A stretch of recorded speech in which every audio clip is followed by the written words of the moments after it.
knowing where your money is going is crucial if you're going to make any progress financially, which is why budgeting is such a big thing that we're always talking about, because it will tell you how you plan to spend your money and how you actually spend your money when you track that budget. So in this video, I want to walk you through the 50-30-20 budget method that outlines for you the general guidelines in terms of how you should be splitting your money.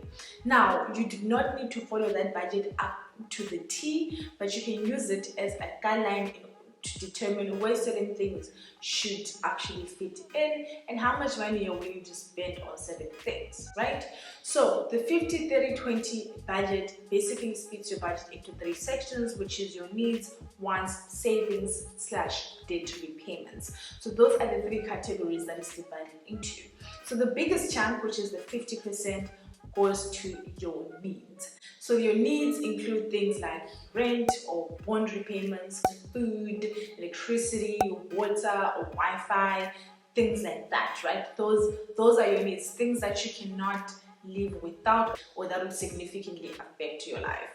So those are your needs. And then when we move on to the 30%, we're talking about your wants. So these are things that you actually can live without, but you choose to not live without, things that you actually want to spend money on. So these are things like your entertainment, going out with your friends.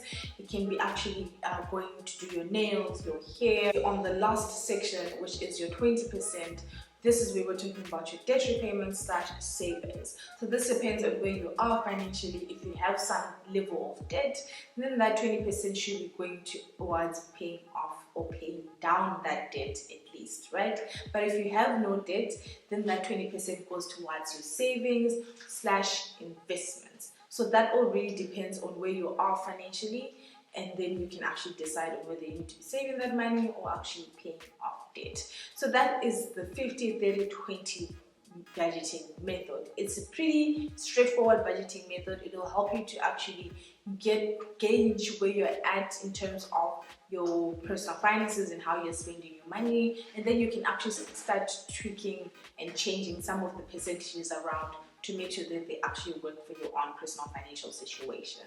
But that is it for today's video. If this was your very first time here seeing this face on this channel, then thank you so much for watching this video. Be sure to hit the subscribe button because we have content out for you every single week that will help you take control of your money. But until I see you next week, that's bye for now.